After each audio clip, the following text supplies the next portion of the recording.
নাম মিছ মেৰিজা বেগম আৰু মোৰ ছোৱালীৰ নাম ববিতা বেগম। মোৰ ঘৰ উত্তৰ হীৰাপাৰা, মই থানা ধুলা। মানে মোৰ ছোৱালীজনী জুন মাহৰ 9 তাৰিখে স্কুলত যাওঁ বুলি কৈ ওলাই গ'ল। ওলাই যায় আজিলৈকে কোনো সন্ধান পোৱা নাই। আজি 2 মাহে হ'ল, এতিয়ালৈকে মই একো সন্ধানে পোৱা নাই। বালাবাৰী গাৰ্লছত যাম বুলি ওলাই গৈছিল, কিন্তু স্কুলত প্ৰেজেণ্ট নাই। যোগাযোগ কৰিছিলোঁ, কিন্তু মাষ্টৰে কৈছে যে তাই প্ৰেজেণ্টে নাই, 2-3টা ছাত্ৰ আহিছে, তাই কিন্তু অহা নাই সেই বুলি ক'লে। তাৰপিছত মই 10 তাৰিখে থানাত আহিলোঁ। থানাত আহি এজাহাৰ এখন দিলোঁ। আজিলৈকে মানে থানাৰ পৰা কোনো সঁহাৰি পোৱা নাই।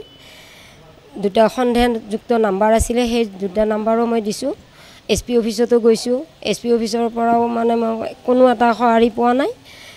মানে আজি 2 মাহে হৈ গ'ল। মই মাকজনী যে কেনেকৈ আছোঁ জীয়াই মই নিজে নাজানো, আৰু ওপৰৱালাই জানে। আৰু বয়স ছোৱালীজনীৰ 15 বছৰ। মই গম নাপালোঁ, কিন্তু ইনষ্টাগ্ৰামত তাই কথা পাতে বা কাৰোবাৰ পৰা মনে মনে চোৰ কৰি কথা পাতে নেকি মোৰ আঁৰত। বাহিৰৰ ল'ৰা, 2জনে বাহিৰৰ ল'ৰা। এজন বিহাৰৰ বুলি গম পাইছোঁ আৰু এজন শিলচৰৰ বুলি। মোৰ সন্দেহ কোনোবা দুষ্ট চক্ৰৰ হাতত পৰিছে। এতিয়া মই মানে আৰক্ষীক এইটোৱে জনাওঁ যে মোৰ ছোৱালীজনী য'তে নাথাকক মোক বিচাৰি ওলাই আনি দিব লাগে।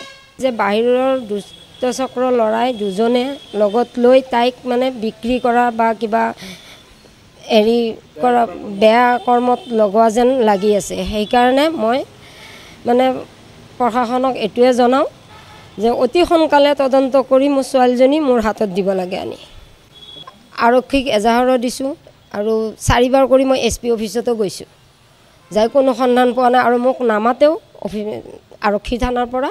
মই নিজে আহোঁ, দিনত 2-3বাৰ কৰি মই নিজে আহোঁ। আহি ছাৰবিলাকক সোধোঁ, কয় কি হ'ব বিচাৰি আছোঁ, চাই আছোঁ আমি, সেই বুলিয়ে কয়, আৰু বেলেগ একো নকয়।